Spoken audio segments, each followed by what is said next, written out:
అందరికీ నమస్కారం అండి.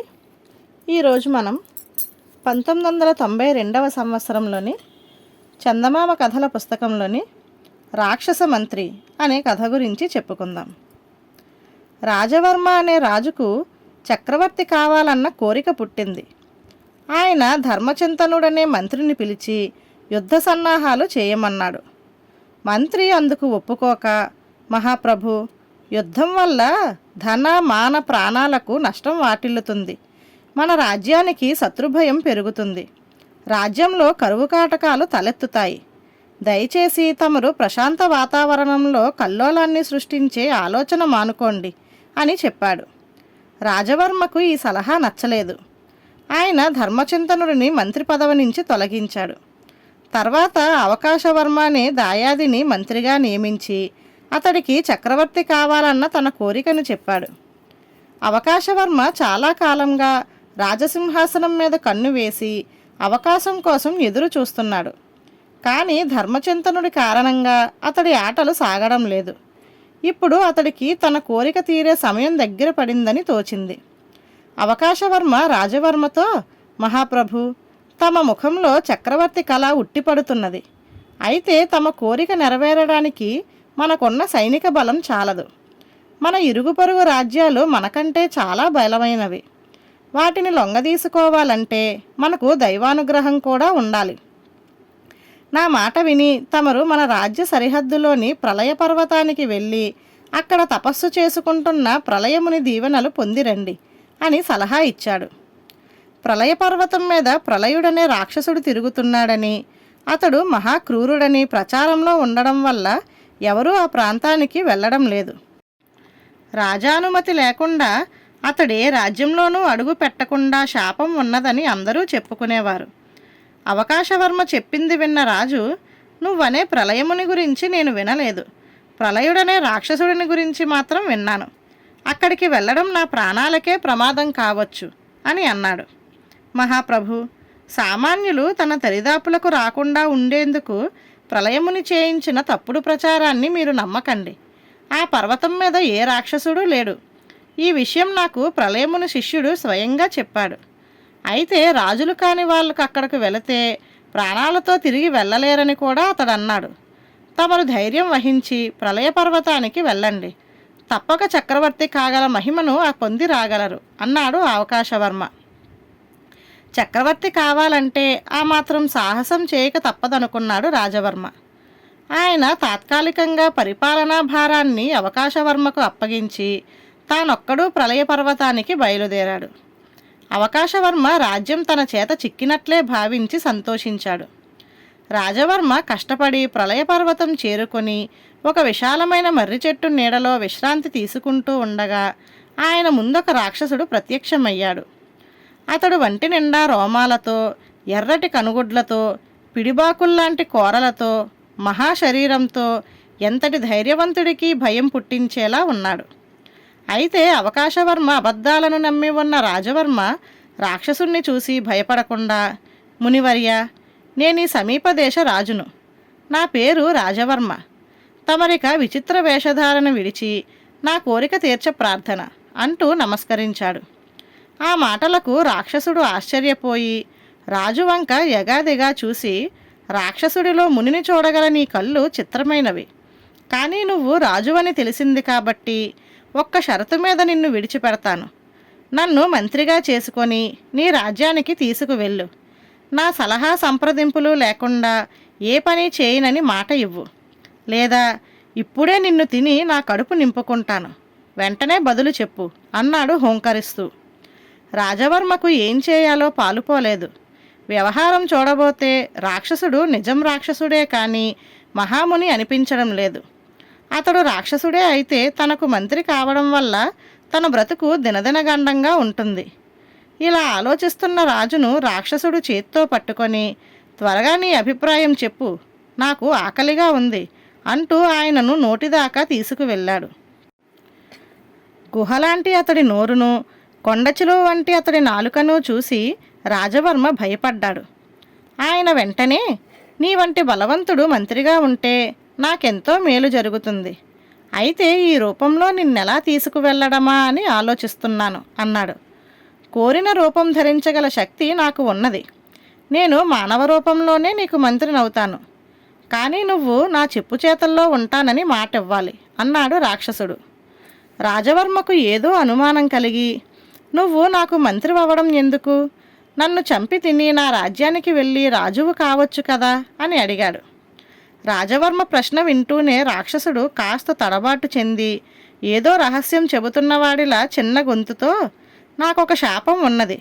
రాజు అనుమతి లేనిదే ఏ రాజ్యంలోనూ అడుగు పెట్టలేను. అందుకే నిన్ను చంపకుండా నీ అనుమతి కోరుతున్నాను. మరి మంత్రిని ఎందుకు అవుతానంటావా?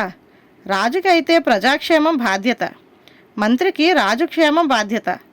నేను నీ క్షేమం చూసుకోవడం సులభం, ప్రజల క్షేమం చూసుకోవడం కష్టం. రాజు నా చెప్పు చేతల్లో ఉంటే నా వల్ల ప్రజలకు అన్యాయం జరిగినా ఆ బాధ్యత నీదే కానీ నాది కాదు అన్నాడు. అంతా విని రాజవర్మ ఆలోచనలో పడ్డాడు. ఆయన తన మనసులో, ఈ రాక్షసుడి శక్తి అపారం, కానీ ఇతడి వల్ల నాకు లాభమే తప్ప ప్రాణహాని లేదు.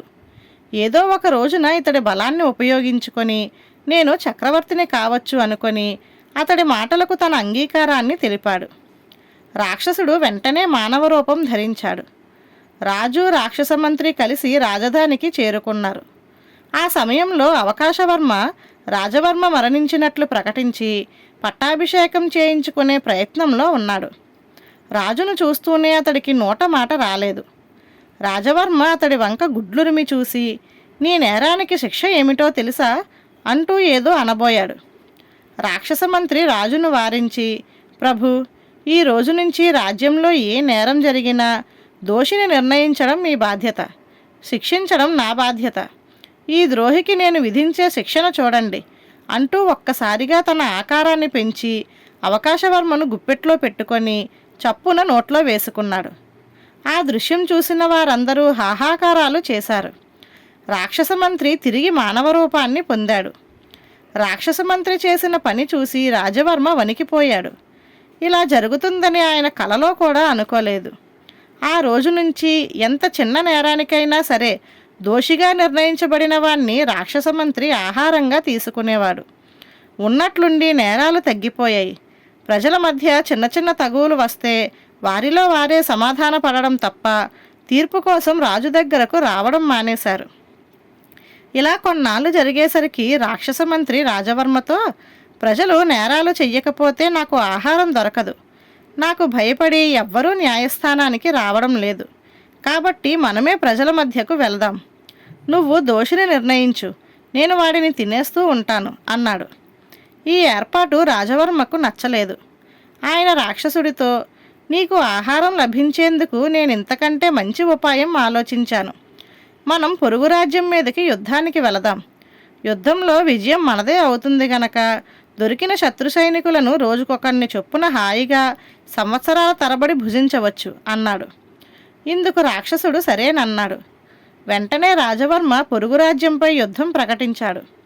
2 దేశాల సేనలు ఒక విశాల మైదానంలో ఒకదానికొకటి ఎదురుపడ్డాయి. పొరుగురాజైన ధర్మసేనుడి సైనిక బలం అపారంగా ఉన్నది. అయితే రాజవర్మ సైన్యం మధ్యలో రాక్షసుడు తాటి చెట్టు ప్రమాణంలో అతి భీకరంగా నిలబడి ఉన్నాడు. అతన్ని చూస్తూనే ధర్మసేనుడి సైనికుల కాళ్లలో వణుకు పుట్టింది. అప్పుడు రాజవర్మ ధర్మసేనుడిని ఉద్దేశించి, నాకు సైనిక బలంతో పాటు రాక్షస బలం కూడా ఉన్నది. యుద్ధానికి తలబడి సైనికులతో పాటు ప్రాణాలు పోగొట్టుకుంటావో, నాకు సామంతుడివై కప్పం కడతావో నీ ఇష్టం అన్నాడు.